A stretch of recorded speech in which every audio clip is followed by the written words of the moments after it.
Hello विद्यार्थी मित्रों, आज આપણે પાર્ટ 1 ચેપ્ટર નંબર 5 સ્ટાર્ટ કરીએ। ટાઇટલ છે સાતત્ય અને વિકલનીયતા। એના માટે થોડી પૂર્વ ભૂમિકા આપણે 11મા ધોરણની જરૂર પડે, એ આપણે જોઈએ। એમાં આપણે ડાબી બાજુનું લક્ષ અને જમણી બાજુનું લક્ષ કઈ રીતે મેળવવું એની ડિટેલમાં ચર્ચા કરી છે। સાદા વિકલનના સૂત્રો પણ જોયેલા છે। ફરીથી એને યાદ કરીએ કે જમણી બાજુનું લક્ષ લખવું હોય મારે તો limit x tends to a plus fx, એને શું કહેવાય? જમણી બાજુનું લક્ષ, બરાબર। અને અહીંયા શું હશે? x greater than a। ડાબી બાજુનું લક્ષ લખવું હોય તો limit x tends to a minus 1 second, limit x tends to a raise to minus 1 ના બોલતા આપણે x tends to a minus x tends to a plus એ રીતે બોલશું। એને શું કહેવાય? ડાબી બાજુનું લક્ષ। અને અહીંયા થાય x લેસ ધેન a। હવે સંખ્યા રેખાઓ પર જોઈએ। ધારો કે આ a લઉં તો આ સાઈડ જે આવે બધું આ પાર્ટ, આ એ કેવો આવે? બે સુધીનો પાર્ટ લો તો એ x લેસ ધેન આવે। અને આ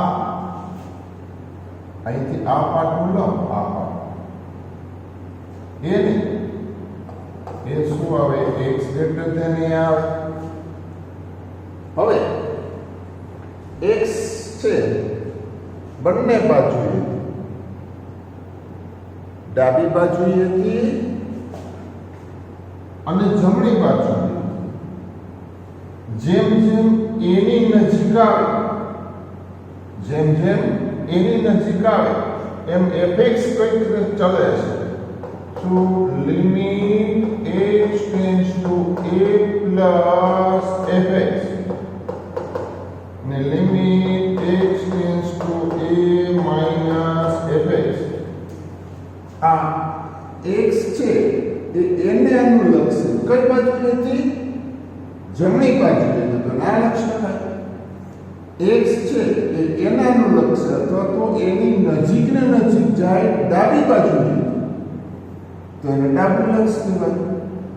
જો આ બંને લક્ષ સમાન હોય અને ધારો કે એની કિંમત l હોય તો અને તો જ આ લક્ષનું અસ્તિત્વ છે।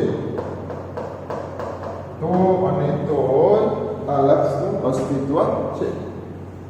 ખ્યાલ આવે છે? સરસ। તો આ રહી ડાબી બાજુના લક્ષ અને જમણી બાજુના લક્ષની વાત કરી। એ આપણે એને રિલેટેડ એક્ઝામ્પલ બધા ગણી ગયા છે મિત્રો, પણ થોડુંક રિકોલ કરી લેવું સારું। ત્યારબાદ fx છે એ માનાંકમાં હોય અથવા શું હોય? પૂર્ણાંક ભાગ હોય અથવા અસમતાના સ્વરૂપમાં હોય અથવા ઘાતાંકીય વિધેયનો અપૂર્ણાંક ઘાતાંક હોય, એટલે કે 1/x પ્રકારનો સમય ઘાતાંકને આપણે આપેલો હોય। કોનો? ઘાતાંકીય વિધેય। આ ચાર શક્યતા હોય તો અને તો ડાબા લક્ષ અને જબા લક્ષ, ડાબા લક્ષ અથવા જબા લક્ષ લક્ષ લેવું, અન્યથા સીધું જ લક્ષ લેવું. આ વાત કરી ક્યારે ડાબું લક્ષ જમણું લક્ષ લેવાનું. અહીં આ માહિતી આપણે ડાબા લક્ષ અને જમણી બાજુના લક્ષની માહિતી આપણને સાતત્ય માટે જરૂરી છે. એટલે 11મા ધોરણમાં કઈ રીતે ડાબી બાજુનું લક્ષ મળ્યું, કઈ રીતે જમણી બાજુનું લક્ષ મળ્યું એની ડિટેલમાં પ્રેક્ટિસ કરી છે આપણે. પરંતુ એને યાદ દેવડાવી દઈએ કે x tends to a plus હોય. હા, એનો મતલબ એમ કે x ગ્રેટર ધેન a અને x tends to a minus હોય એનો મતલબ શું થાય મિત્રો? x less than. હવે જો x એ બંને બાજુએથી, ડાબી બાજુએથી અને જમણી બાજુએથી જેમ જેમ a ની નજીક આવે એમ fx કોઈક એક કિંમતની નજીક જાય. એ જે કિંમતની નજીક જાય કે જો બે સમાન કિંમત મને મળતી હોય, એટલે કે ડાબું લક્ષ l મળે, જમણું લક્ષ l મળે, તો ને તો જ વિધેયનું લક્ષ l થાય. ચાલો, સરસ. હવે જો આ fx એક વિધેય વ્યાખ્યાયિત આપણે આપેલું હોય, વિધેય fx વ્યાખ્યાયિત કરીને આપણને અને x એ l ની નજીક જતો, fx વ્યાખ્યાયિત વિધેય હોય, x એ કોઈ એની નજીક જતો હોય ત્યારે fx છે એ l ની નજીક જાય તો લક્ષનું અસ્તિત્વ છે એમ કહેવાય. પરંતુ દાખલા તરીકે હું fx બરાબર બહુ સરળ વિધેય લઉં, x પ્લસ 1 લઉં તો f(1) મને શું મળે કોઈ કહેશો? 2 મળે. 1 પ્લસ 1 2 મળે. અને જો તેનું લક્ષ લઉં તો લક્ષ x tends to 1 x plus 1 લઉં તો limit x tends to 1 fx લઉં તો એ મને મળે કેટલા? 2. તો f(1) ને આ બંને સમાન આવ્યા એટલે કે મને મળ્યું શું? Limit x tends to 1 fx બરાબર f(1) મળ્યા. તો આ વિધેય એ x બરાબર 1 આગળ સતત છે કહેવાય. વિધેયનું લક્ષ જે બિંદુ આગળ જોતું હોય, x ટેન્ડ્સ ટુ a આવે અથવા તો અહીંયા x ટેન્ડ્સ ટુ 1 છે, તો અહીંયા લક્ષ અને વિધેયની એ બિંદુ આગળની કિંમત એ જો બંને સમાન થાય તો એ વિધેય સતત વિધેય છે તેમ કહેવાય. હવે તમને એમ થાય કે મેં અહીંયા કેમ ડાબા જબાનો લીધો? કારણ કે ક્યારે ડાબા જબા લેવાનો? આ 4 શક્યતા હોય તો જ ડાબા જબા લેવાનો છે. કઈ? હા, આ 4 શક્યતા આપણને આપી હોય તો જ ડાબા જબા લેવાનો, નહીતર સીધો વિધેયનું લક્ષ કઈ લેવાનું. હવે થોડાક એના સૂત્રો આપણે યાદ કરી લઈએ લક્ષના. તો આપણી પાસે આવા સૂત્રો હતા. Limit x tends to 0 sin x upon x કેટલા થાય? 1.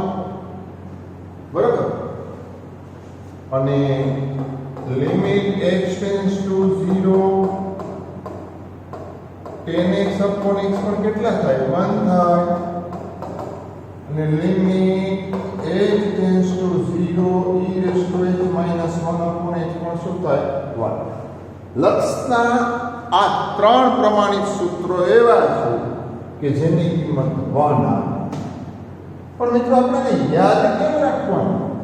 એમ યાદ રાખવાનું tan કંઈક ખાલી જગ્યા તો tan કંઈક અહીંયા વિધેય આપેલું હોય એ મારે અહીંયા છે અને એ ખાલી જગ્યા ટેન્ડ્સ ટુ 0 હોવા જોઈએ. માટે sin ખાલી જગ્યા upon ખાલી જગ્યા ટેન્ડ્સ ટુ 0 હોવા જોઈએ. અને અહીંયા લિમિટ e રેસ ટુ ખાલી જગ્યા -1 upon ખાલી જગ્યા ટેન્ડ્સ ટુ 0 હોય તો આ લક્ષ 1 થાય. એટલે એક્ઝામ્પલ ગણીએ ને આપણે ત્યારે આ સૂત્ર મેં તમને યાદ રાખવાનું છે. આ ત્રણ સૂત્રો યાદ રાખવા જરૂરી છે. ત્યારબાદ આપણે સૂત્ર જોયું હતું limit x tends to a x ની n ઘાત માઈનસ a ની n ઘાત અપોન x માઈનસ a હોય તો n raise to n minus 1 નો આપણે ઉપયોગ કર્યો. બરાબર. પણ હું યાદ કેમ રાખીશ આ ફોર્મ્યુલાને કે ચલની m ઘાત માઈનસ અચળની n ઘાત અપોન ચલ માઈનસ અચળ ચલ ટેન્ડ્સ ટુ અચળ. આ લિમિટ લઈએ આપણે જોઈ ગયા છે. આ તો ખાલી યાદ દેવડાવું છું અત્યારે આપણે જરૂર પડશે ને સૂત્રોની એટલી. તો n વખત અચળ રેસ ટુ n માઈનસ 1 આવું આપણે જોયેલું છે. બરાબર. તો આ સૂત્રને આપણે યાદ રાખવાનું. હવે આ પ્રિલિમિનરી માહિતી કરતી વાત કરતી આપણે મિત્રો ફરીથી જુઓ અહીંથી જુઓ આ ડાબી બાજુનું લક્ષ જમણી બાજુનું લક્ષ એ લઈ લીધું. આ જમણી બાજુનું લક્ષ ડાબી બાજુનું લક્ષનું અસ્તિત્વ ક્યારે હોય તો કે જમણા લક્ષ ડાબા લક્ષનું અસ્તિત્વ હોય અને બંને સમાન તો વિધેયનું લક્ષ કહે છે તેમ કહેવાય. હવે ડાબા લક્ષ જમણા લક્ષ ક્યારે લઈશ વિધેયનું? જો મને આપેલ વિધેય માનાંકીય વિધેય હોય, પૂર્ણાંક ભાગ મહત્તમ પૂર્ણાંક ભાગ વિધેય હોય, અસમતા આપેલી હોય કે ઘાતાંકીય વિધેયનો ઘાતાંક સમય ઘાતાંક એટલે કે p upon q પ્રકારનો મોટે ભાગે 1/x પ્રકારનો ઘાતાંક આપશે તો ડાબી બાજુનું જમણી બાજુનું લક્ષ લેવું.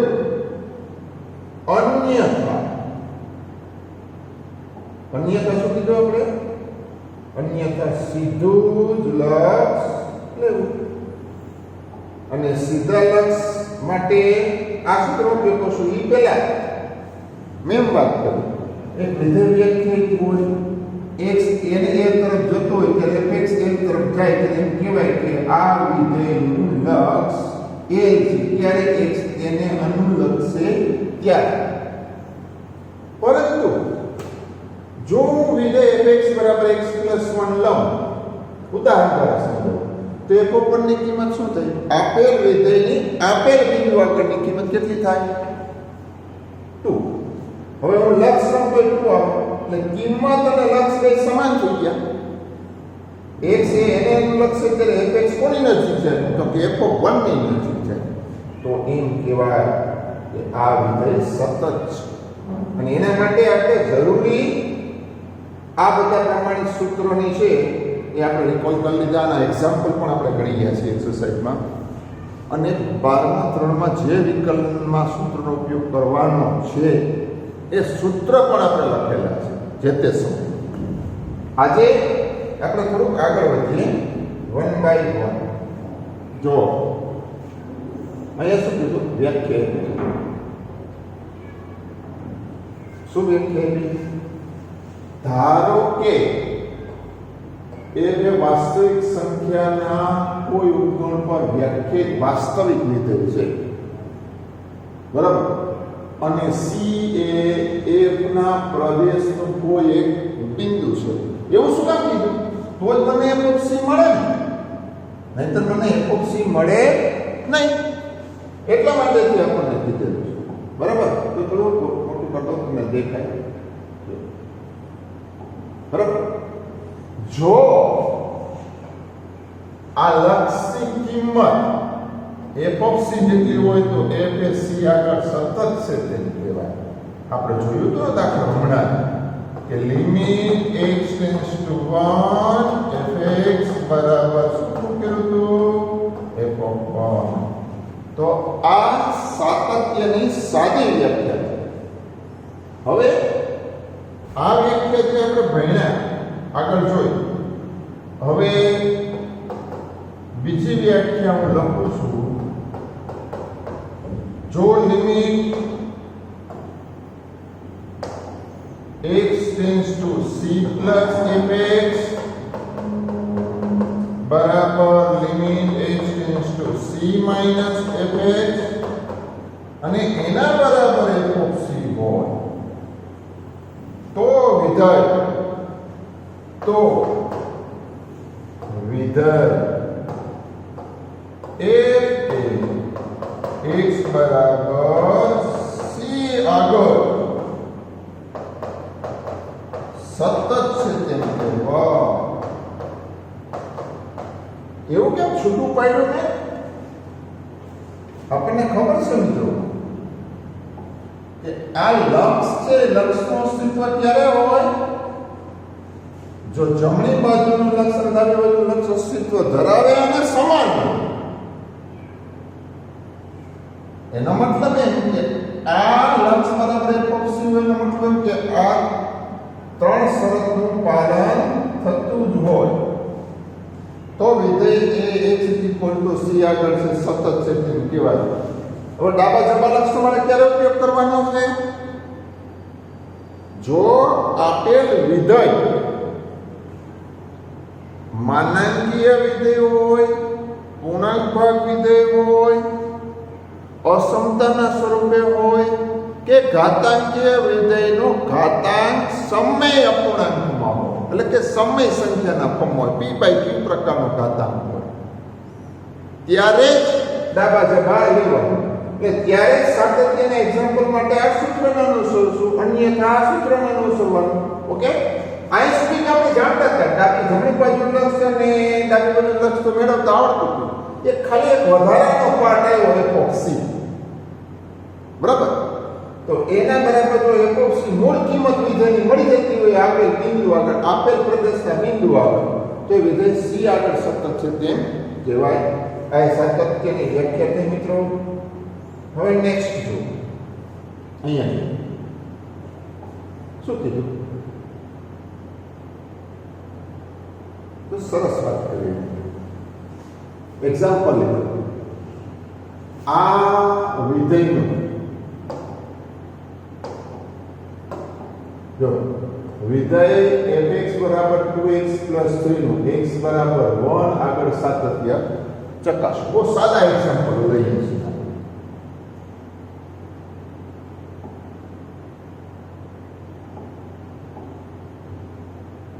જો fx બરાબર શું આપેલું છે આપણને?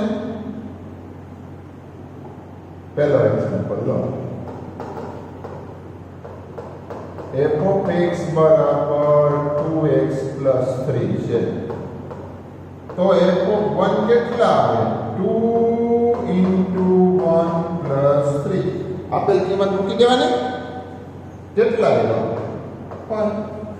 અને હું જો લક્ષ લઉં limit x tends to 1 fx લઉં તો લિમિટ x ટેન્ડ્સ ટુ 1 કેટલા લખવા પડે?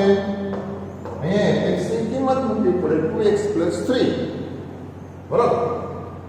એના બરાબર કેટલા આવશે? 5 into 1 5.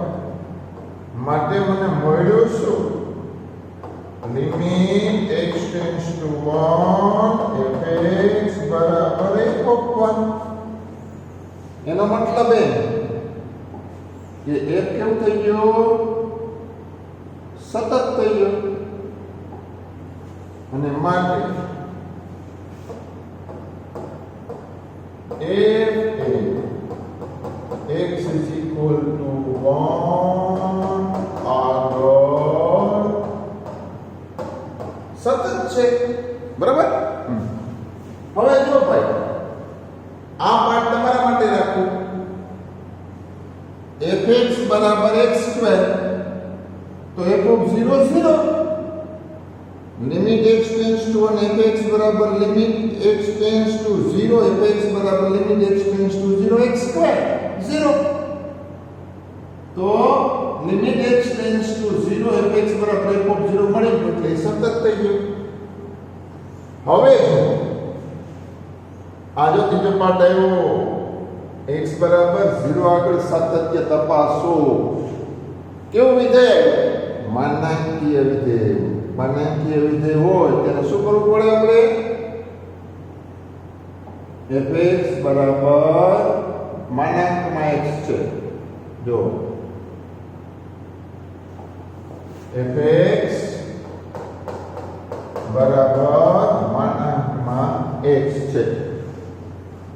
હવે જો જમણી બાજુનું લક્ષ મેળવું છું. Limit x tends to 0 plus fx. તો limit x tends to 0 plus માનાંકમાં x. Limit x tends to 0 plus કારણ આપું x ટેન્ડ્સ ટુ 0 પ્લસ એટલે જમણી બાજુનું લક્ષ. તો આનો મતલબ શું થાય? x greater than 0. તો માનાંકમાં x બરાબર કેટલા મળે મને? x. તો અહીંયા x અને એના બરાબર 0 મળી ગયા. હવે મારે ડાબી બાજુનું લક્ષ લેવું છે. તો limit x tends to 0 minus fx. તો limit x tends to 0 minus mod x. તો limit x tends to 0 minus બોલો જે શું ચેન્જ આવશે?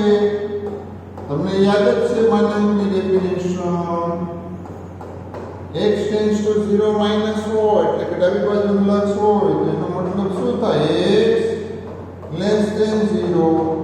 એનો મતલબ એ કે ઇમ્પ્લાય માનાંકમાં x is equal to minus x. અને x તો 0 તરફ જાય જ છે એટલે 0. હવે મારે જરૂર છે f ઓફ 0 ની. બરાબર? f ઓફ 0 એટલે હવે બરાબર માનાંકમાં 0 બરાબર 0 માટે આ ત્રણેય લક્ષ સમાન થઈ ગયા. Limit x tends to 0 plus fx ત્રણેય કિંમત સમાન થઈ ગઈ. Sorry no limit x tends to 0 minus fx. જમણી બાજુનું લક્ષ ડાબી બાજુનું લક્ષ અને એના બરાબર f ઓફ 0. આ બે લક્ષની કિંમત f ઓફ 0 થતી હોય તો હું એમ લખી શકું limit x tends to 0 fx બરાબર f ઓફ 0. હા, અને માટે આપણે લખી શકીએ માટે f x બરાબર 0 આગળ કેવું વિધેય છે? સતત છે. ખ્યાલ આવ્યો? આ માનાંક વાળો પાઠ લીધો. હવે ત્રીજો એક્ઝામ્પલ જોવો જોઈએ. સાબિત કરો કે x³ + 3 આપેલા fx બરાબર શું છે? x³ + 3 x not equal to 0. fx કઈ રીતે વ્યાખ્યાયિત કરીને આપેલો છે? x³ + 3 x not equal to 0. અને બીજું શું આપ્યું છે? 1 x is equal to 0. 1 x is equal to 0 નું સાતત્ય x બરાબર 0 આગળ ચકાસવાનું છે. જો હવે પહેલા તો આપણે લિમિટ મેળવવી પડે. તો કે limit x tends to 0 fx મેળવવી પડે. એ કેટલી આવે? તો કે લિમિટ x ટેન્ડ્સ ટુ 0 ડાબા જમા લેવાશે હવે? નહીં ભાઈ, સાદી બહુપદી છે. જુઓ તો ડાબા જમા આવશે નહીં. સીધી કિંમત મૂકો x³ + 3 મૂકો લિમિટ 0 + 3 = 3 અને તથા f(0) કેટલા આપેલા છે 1 જો અહીં 1 આપી દીધા માટે આ કિંમત સમાન નથી કઈ limit x tends to 0 f of x not equal to f of 0 બે સમાન ના આવ્યા એનો મતલબ એ કે f A x is equal to 0 આગળ સતત નથી સાતત્ય માટે ક્યારે ડાબા જબા લેવા અને ક્યારે સીધા લક્ષના સૂત્રનો ઉપયોગ કરવો એ ખ્યાલ આવી એટલે સાતત્યના એક્ઝામ્પલ બહુ ઈઝી થઈ જાય ત્યારબાદ અહીંયા એક વ્યાખ્યા છે શું કીધું જો વાસ્તવિક વિધેય f એ તેના પ્રદેશ પરના પ્રત્યેક બિંદુએ સતત હોય તો વિધેય સતત કહેવાય એક અત્યાર સુધી આપણે બિંદુ આગળની સાતત્યતા જોઈ આપેલ બિંદુ આગળ વિધેય સતત ત્યારે કહેવાય એ જોઈને એને લગતા બે નાના એક્ઝામ્પલ આપણે જોયા હવે વિધેય આખું વિધેય સતત છે તેમ ક્યારે કહેવાય ભૂમિતિની રીતે જોઈએ જો પેન્સિલ ઉપાડ્યા વગર વિધેયનો આલેખ દોરી શકાતો હોય તો વિધેય સતત છે તેમ કહેવાય પણ કલન શાસ્ત્રની મદદથી આપણે જે ભણીએ છીએ પાઠ્ય કલન શાસ્ત્રની મદદથી ગ્રાફ દોર્યા વગર પણ વિધેય સતત છે કે અસતત છે તેમ કહી શકાય તો પ્રત્યેક બિંદુએ આ વ્યાખ્યા થોડા વિસ્તારથી સમજવાની જરૂર છે ધારો કે વિધેય f એ સમરૂપ અંતરાલ ab પર વ્યાખ્યાયિત છે બરાબર જો તો f ના સાતત્ય માટે તે અંત્ય બિંદુ a અને b અને અંતરાલ ab પરના પ્રત્યેક બિંદુએ સતત હોય તે જરૂરી છે f એ આગળ સતત હોય એનો અર્થ શું થાય જો આ રીતે હું અંતરાલ ab લખું તો એ કરતા નાની સંખ્યા તો આવે નહીં ન આવે નહીં તો એ આગળ જમણી બાજુએથી સતત હોય જો એ આગળ ક્યાં સતત હોય જમણી બાજુએથી અને બી અહીંયા બી કરતા મોટી સંખ્યા અંતરાલમાં આવે ને એટલે બી કરતા નાની લેવી પડે તો બી આગળ સાતત્યનો અર્થ શું થાય એ ડાબી બાજુએથી સાતત્ય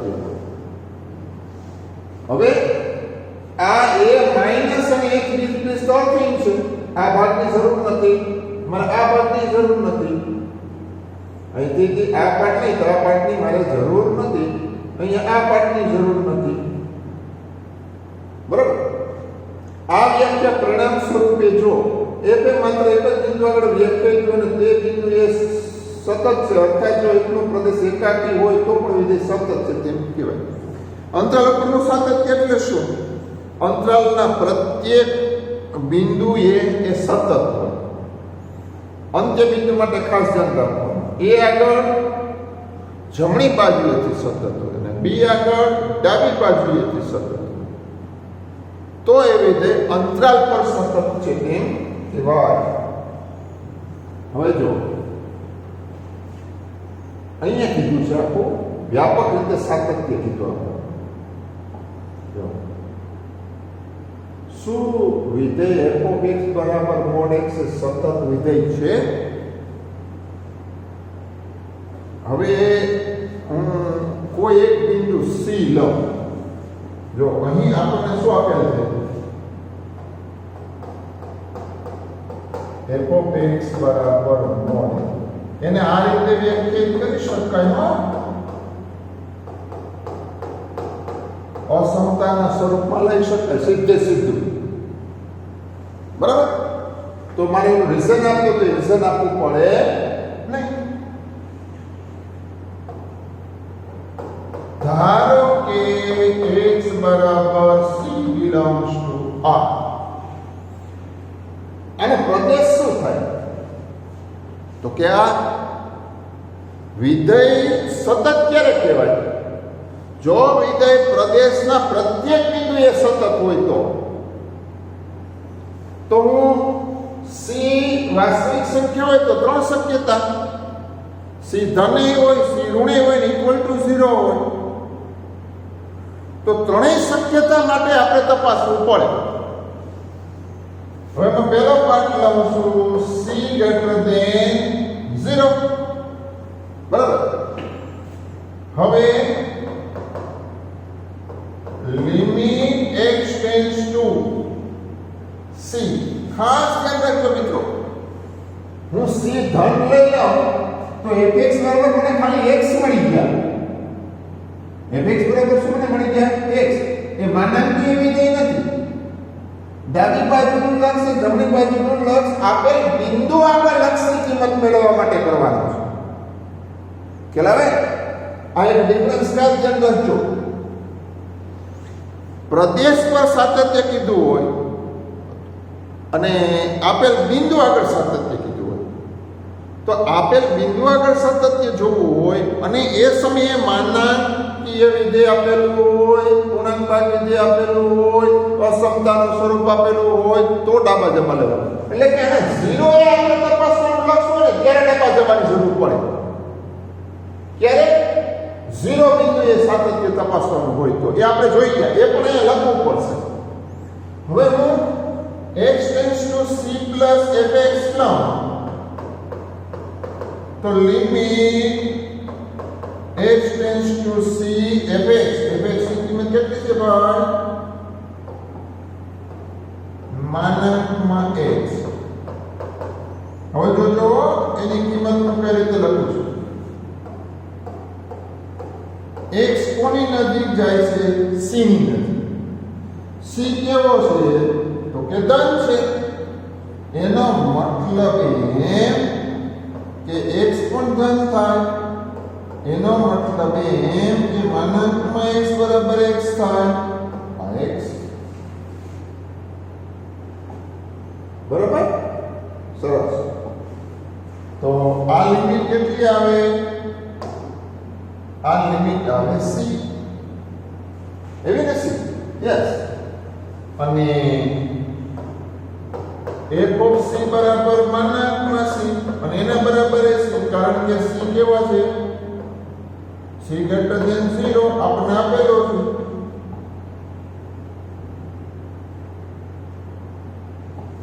કારણ c ગ્રેટર ધેન 0 હોય તો મોડ c બરાબર c થઈ જાય. તો આ કિંમત અને f ઓફ c ની કિંમત સમાન આવી ગઈ. માટે limit x tends to c f of x બરાબર f of c. આને સમીકરણ નંબર 1 કહો. c ધન હોય તો આ શરતનું પાલન થાય છે.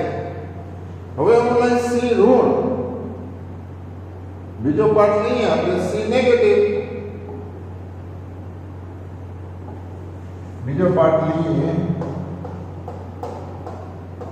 c less than 0.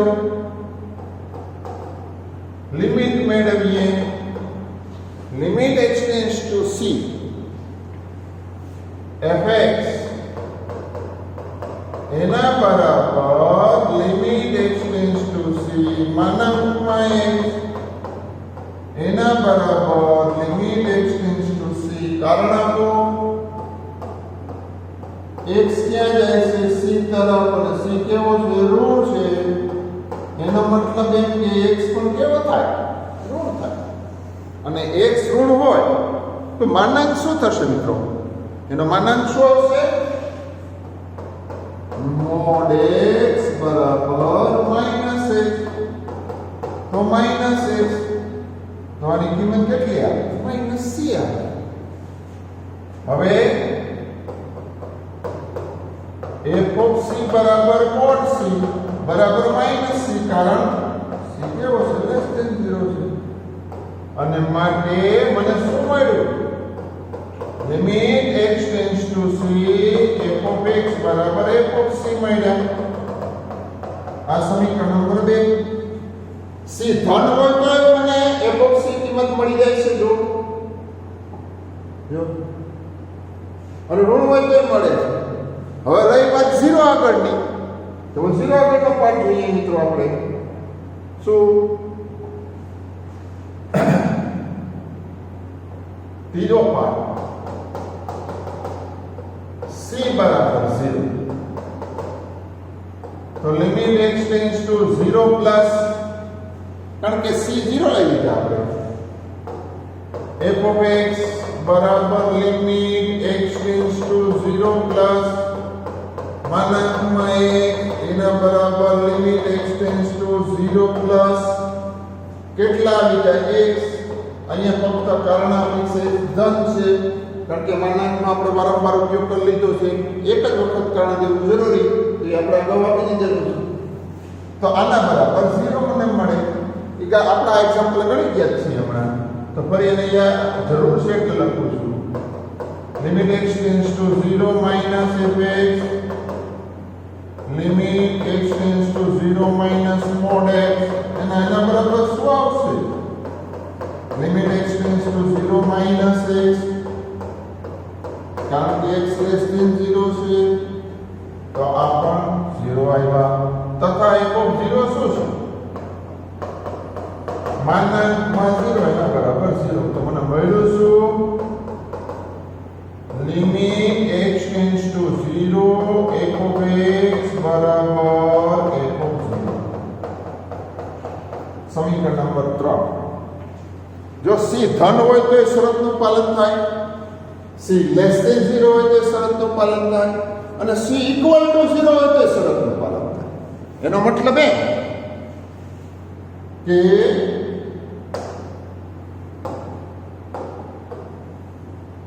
શું લખશું? માટે 1 2 અને 3 પરથી શું limit x tends to c f of x બરાબર f of c. કોના માટે? પ્રત્યેક c બિલોંગ્સ ટુ r માટે, અને માટે વિધેય એ સતત છે. આ વિધેયનું સાતત્ય, અને આગળની સ્લાઇડમાં આપણે જો જોયું તો એ બિંદુ આગળનું સાતત્ય. જ્યારે વિધેય આગળનું સાતત્ય આપણને કહે ત્યારે આપણે બધી શક્યતા તપાસવી પડે. જો આપણને આ માનાંકી x ની વાત કરીશું, બરાબર, તો એ માનાંક એક સતત વિધેય છે. આપેલ બિંદુ આગળની વ્યાપક કીધું છે. તો પહેલા મેં માનાંક ડેફિનેશન લખ્યું, તો પ્રત્યેક c બિલોંગ્સ ટુ r માટે મારે જોવું પડે. પ્રદેશ એનો ગણ શું છે? તો કે વાસ્તવિક સંખ્યા ગણ. તો પ્રદેશની પ્રત્યેક કિંમત માટે સતત હોવું જરૂરી છે. તો પહેલા part x belongs to x is equal two c belongs to r લઈ c ધન હોય તો પણ સતત થાય, c ઋણ હોય તો સતત થાય, અને 0 આગળ એ સતત થાય. તો ત્રણેય શક્યતા પરથી આ શરતનું પાલન થાય છે પ્રત્યેક c બિલોંગ્સ ટુ r માટે વિધેય f એ સતત છે. પ્રદેશની પ્રત્યેક કિંમત માટે સતત છે. હવે અહીંયા જુઓ બીજો એક્ઝામ્પલ, તો સાદી બહુપદી છે. x બરાબર c લઈ લેવાનું. ધારો x બરાબર c બિલોંગ્સ ટુ r, બરાબર, તો લખશો આવે c³ + c² - 1 આવે, અને f of c શું થાય? તો 1 આવે. એટલે ટૂંકમાં આના માટે શું થાય? f of c c³ + c² - 1, અને હું લક્ષ લઉં x બિલોંગ્સ ટુ c, તો શું થાય? f of x, તો એના બરાબર આવે limit x tends to c x³ + x² - 1. સાદી બહુપદી છે, c³ + c² - 1 બંને સમાન થઈ ગયા. તો આ શરતનું પાલન થઈ ગયું.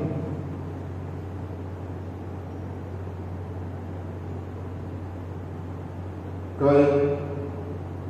હા, limit x tends to c f of x બરાબર f of c. દરેક c બિલોંગ્સ ટુ r માટે વિધેય કેવું થઈ ગયું? સતત. હવે fx બરાબર 1/x છે. એ 1/x વિધેય કે એનો પ્રદેશ શું થાય? તો કે 0 સિવાયની કિંમત. તો એના માટે મારે શું લેવું પડે? એ એક્ઝામ્પલ ઘણો હોય આપણે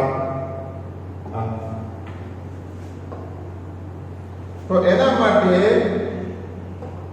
x બરાબર c belongs to r minus 0 લેવા પડે. તો એ f of c 1 upon c થાય, લક્ષય 1 upon c થાય, એટલે ત્રીજી શરતનું પાલન થાય. માટે એ સતત છે. તો આ બીજો એક્ઝામ્પલ જે છે એના માટે આ તમને સ્લાઇડની હિન્ટ આપી, શાબ્દિક રીતે આ પ્રમાણે લખી શકાય. ત્રીજા એક્ઝામ્પલ માટે આનો ઉપયોગ કરી શકાય. એ સરસ. નેક્સ્ટ જો શું કીધું?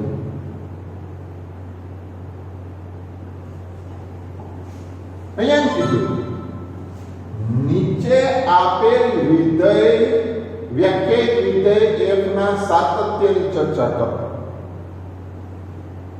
સતત છે તેમ બતાવવું અને સાતત્યની ચર્ચા કરવી એનો મતલબ શું?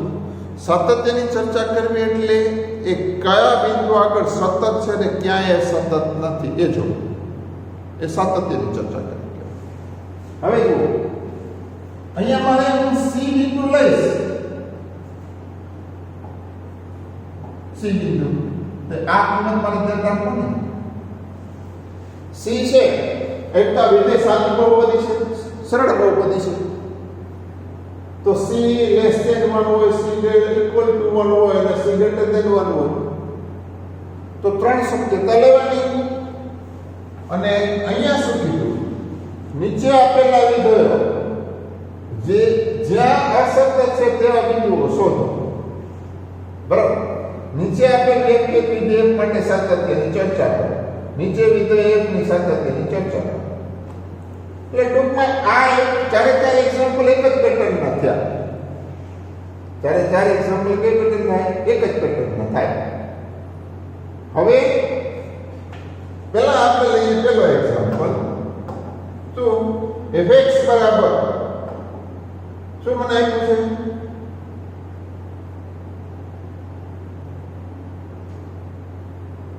જો fx બરાબર x plus 2 વાળો પાર્ટ આપેલો છે. તો આ પહેલો એક્ઝામ્પલ છે એની ચર્ચા કરીએ. x બરાબર c belongs to r. પહેલો પાર્ટ લો c less than 1. અહીંયા જે શરત આપી એનો ઉપયોગ કરવો પડે. આ અસંતાની જે પાર્ટ આપ્યો એનો ઉપયોગ કરવો પડે. તો પહેલા લો limit x tends to c fx શું થાય? Limit x tends to c કારણ શું આપીશ? x tends to c less than 1 તો x લેસ ધેન 1 થાય. તો fx ની કિંમત કેટલી આપેલી છે? x plus 2. તો x plus 2 લેવાના. તો આ કિંમત કેટલી આવે? c plus 2. એના બરાબર f of c લખાય? હા. c less than or equal to 1 then x plus 2 થાય. એટલે x બરાબર 1 હોય ત્યારે x plus 2 ને x less than 1 હોય ત્યારે x plus 2. આનો મતલબ એમ થયો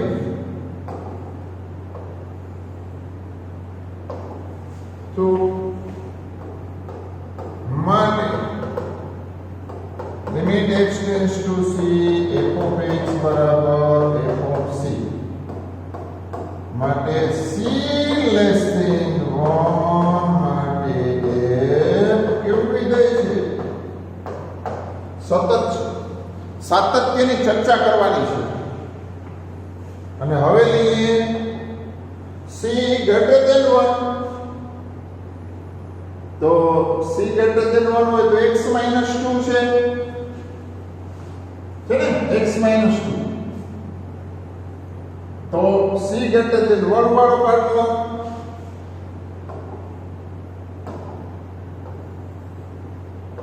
બીજો પાર્ટ લઈએ. શું c greater than 1 limit x tends to c fx બરાબર limit x tends to c. કારણ શું? x tends to c greater than 1 તો x greater than 1 હોય ત્યારે fx ની કિંમત કેટલી છે ભાઈ? x - 2 કિંમત મૂકો c - 2. હવે c greater than 1 હોય તો ત્યારે fx ની કિંમત કેટલી છે? x - 2 તો f of c શું થાય? એ પણ એટલે જ થશે. જો એના બરાબર f of c. કારણ શું? તો કે c greater than 1 છે. તો આપણે પ્રૂફ શું કર્યું? માટે limit x tends to c f of x બરાબર f of c. માટે c greater than 1 તો કોણ? અથવા તો c greater than 1 માટે તો c greater than 1 માટે f કેવું થશે? સતત વિધેય થશે. f કેવું થશે? સતત થશે. હવે રહી વાત c equal to 1 1 c equal to 1 લઈ લઈએ. c equal to 1 માટે લિમિટ x tends to 1. હા, હવે તમને એમ થાય હવે શું કરું? ડાબા જવાબ લઈશ. કારણ કે 1 આગળ અસમતાઓ છે. જુઓ મેં કીધું હતું ને કે બિંદુ આગળ જે તે બિંદુ આગળ અસમતા આપેલી હોય, માનાંકીય વિધેય હોય, પૂર્ણાંક ભાગ વિધેય હોય, ચાર શક્યતા પૈકી કોઈ એક વિધેય હોય તો ડાબા જવાબ લેવાનું. અમારે 1 આગળ સાતત્ય તપાસવું હોય તો મારે એ અસમતાના સ્વરૂપમાં છે અને ડાબા જવાબ લેવું પડે. x less than or equal to 1 હોય તો x plus 2 લેવા પડે અને x greater than 1 હોય તો x minus 2 લેવા પડે. જો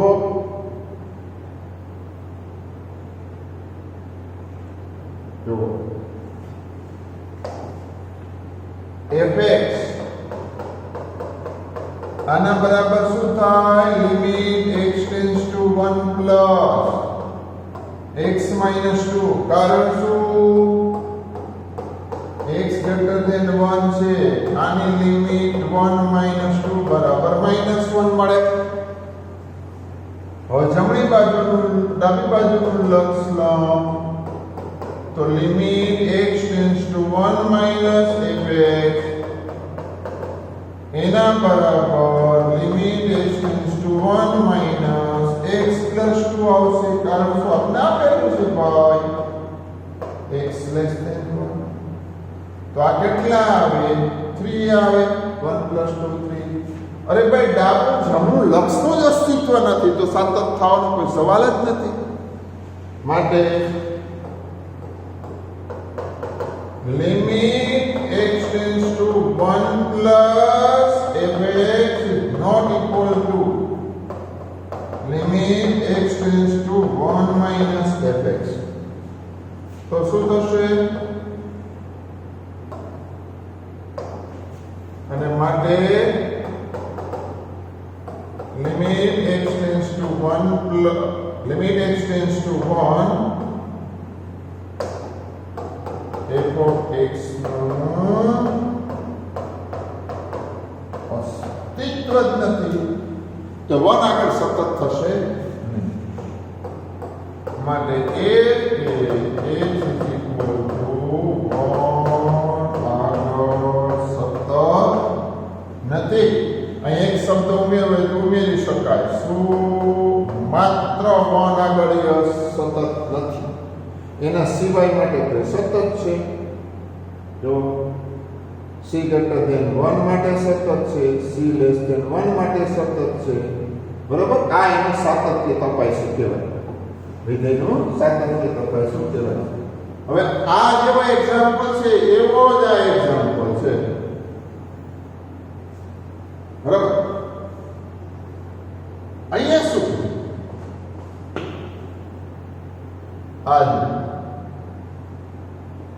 આમાં પેલો પાર્ટ નથી ઇક્વલ ટુ 0. આ અસમતામાં less than or equal to છે, અહીંયા greater than or equal to છે. એટલે અહીંયા મારે 0 આગળ તપાસવું પડે, અહીંયા મારે 1 આગળ તપાસવું પડે, અહીંયા પણ મારે 1 આગળ તપાસવું પડે, અહીંયા નહીં. તો આ જે એક્ઝામ્પલ છે એનો જ એક્ઝામ્પલ છે. આ છે એ જ આ છે, પણ અહીંયા x બરાબર 1 માટે એને 0 આપેલા, એટલે ફેર ક્યાં પડશે? આ લેસ ધેન 1 માટે, એટલે આ થયું, આ ગ્રેટર ધેન 1 માટે આ થયું, અહીંયા ફેર પડશે. તો આ એક્ઝામ્પલ જ્યારે હું ગણું ને, આ સેકન્ડ એક્ઝામ્પલ, તેમાં ફેર ક્યાં પડશે? જો સેકન્ડ એક્ઝામ્પલમાં અહીંયા એ ડાબી બાજુનું લક્ષણ જમણી બાજુનું લક્ષણ જ્યારે મેળવીશ તો એમાં આની આ જ કન્ડિશન આવીને ઊભી રહેશે. જો એમાં આની આ જ કન્ડિશન થશે. બરાબર, તો ક્યાં અસંગત હોય? બે એકને એક જ એક્ઝામ્પલ કહેવાય, પણ અહીંયા f(1) ની કિંમત 3 આપેલી હોય અને અહીંયા f(1) ની કિંમત 0 આપેલી છે, એટલો જ ચેન્જ છે. એટલે આ ગણો એ જ રીતે આગળ લખું તો વાંધો નથી. કારણ શું? કારણ કે એમાં મારે ક્યાંય f(1) નો ઉપયોગ કરવાનો આવતો નથી, કારણ કે લક્ષનું અસ્તિત્વ નથી. એટલે પેલો એક્ઝામ્પલ ગણો એ સેમ ટુ સેમ બીજો એક્ઝામ્પલ છે. હવે ત્રીજો એક્ઝામ્પલ છે એ ગણીએ આપણે. ત્રીજો આ તમારા માટે, આ પેલો સેવ જ છે ને, આના જેવો જ એક્ઝામ્પલ છે. પેલો બીજો અને હવે આ એક્ઝામ્પલ આપણે ગણવાનું છે x + 2x less than 0. x + 2x less than 0.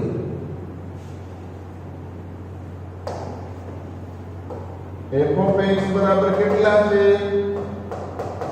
x + 2x less than 0 minus x + 2x greater than 0. બે જ કિંમત માટે મારે ચેક કરવાનું છે. બહુ સિમ્પલ છે. જો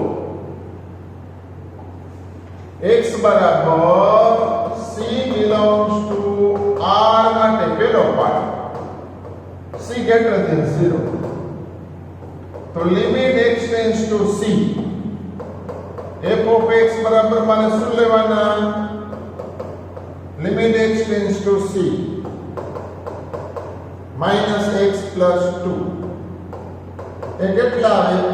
-c + 2. એના બરાબર f of c થઈ ગયા. જુઓ, કારણ કે x c greater than 0 હોય તો મારે fx બરાબર આ લેવાનું, અને માટે c greater than 0 માટે f એ કેવું વિધેય છે? સતત છે. બીજો પાર્ટ મારે શું જોવાનો છે? c less than 0. બીજો પાર્ટ આપણે શું જોવાનો છે? c less than 0. આ એક્ઝામ્પલ માટે તેમાં હું લક્ષ ગણું તો કેટલું થાય? Limit x tends to c fx. જોવો જોઈએ મિત્રો, c less than 0 હોય તો fx બરાબર કેટલા છે? x + 2. તો અહીંયા હું શું લખીશ? Limit x tends to c x + 2 અને એના બરાબર c + 2. એના બરાબર શું લિમિટ મૂકું તો c + 2 અને એ શું થઈ જાય?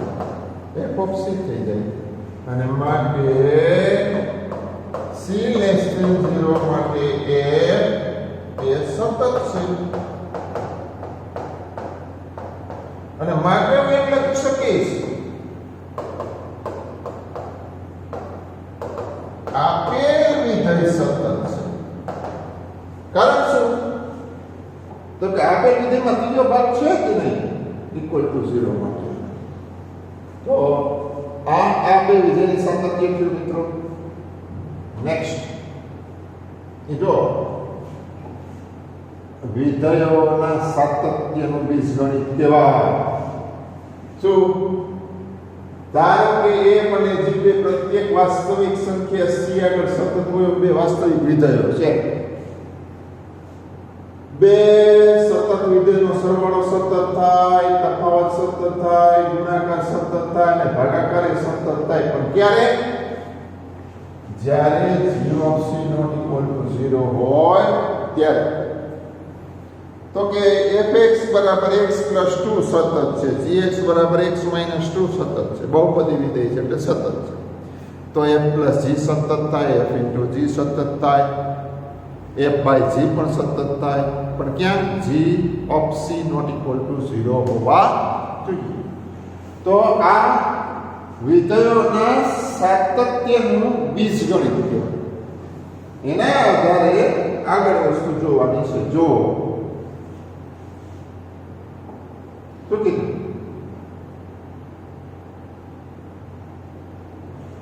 એને શબ્દ પ્રયોગ સાબિત કરો કે પ્રત્યેક સમય વિધેય સતત છે.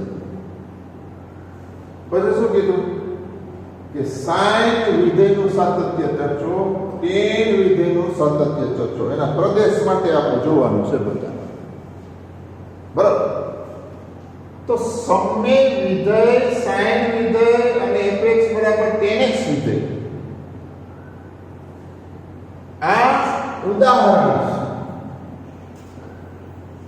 તો પહેલા તો સમય વિધેય એટલે શું? જો f of x તથા g of x not equal to 0 બહુપદીઓ હોય તો px બરાબર fx upon gx ને શું કહેવાય? સમય વિધેય કહે છે. અહીં કહી દીધું ને g of x not equal to 0.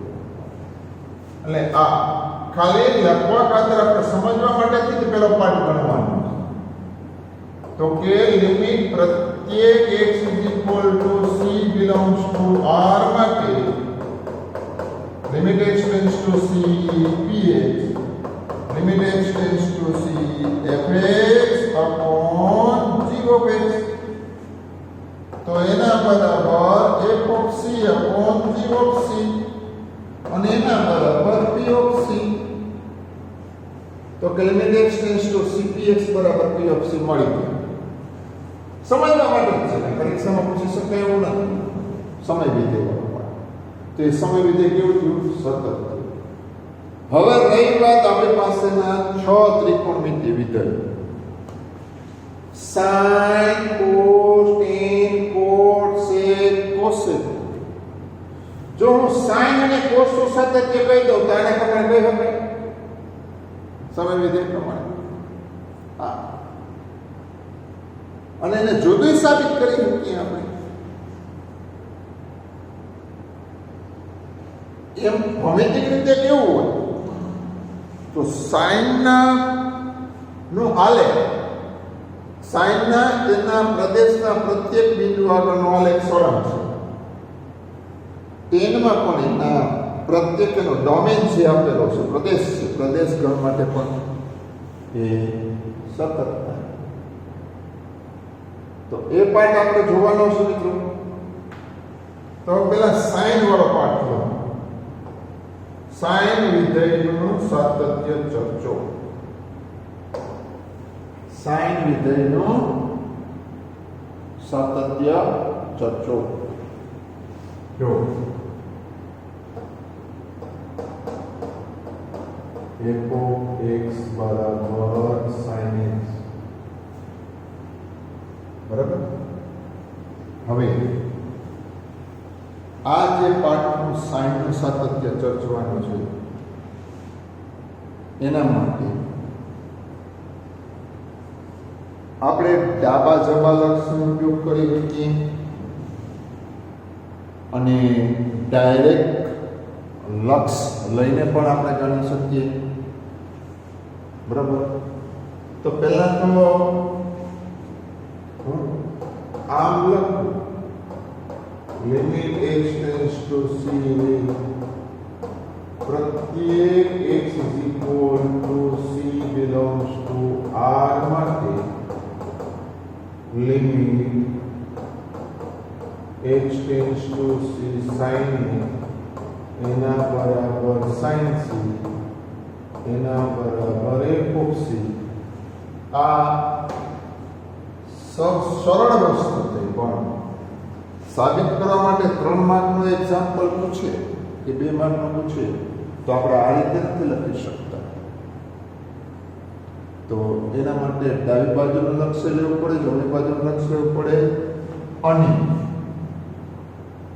એને સૂત્રનો કરતા બનાવીને મારે એવું કંઈક કરવું પડે કે પ્રત્યેક c બિલોંગ્સ ટુ r માટેનું લક્ષ મળે. બરાબર. તો એમાં આદેશ લેવો પડે લક્ષમાં. Limit x tends to a + fx હોય ને, હા પહેલા એ નોંધ સ્વરૂપે લખીએ.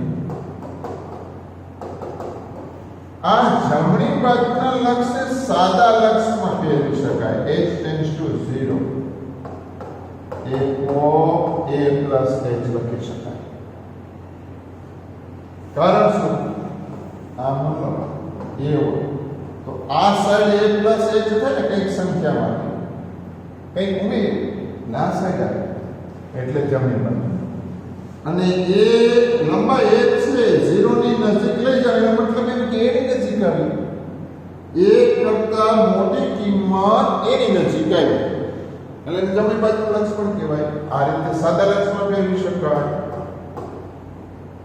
આ જ પ્રમાણે આ ડાબી બાજુનું લક્ષ લો ને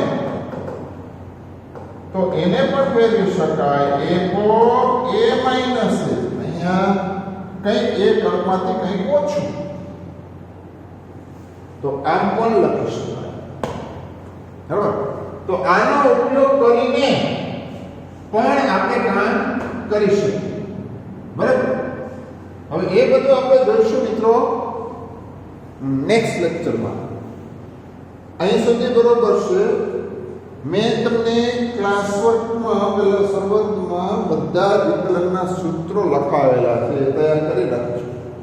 કારણ કે 1-2 લેક્ચર પછી આપણે સીધું એની શરૂઆત કરવાની છે એક્ઝામ્પલ સૂત્રોની મદદથી. થેન્ક યુ મિત્રો.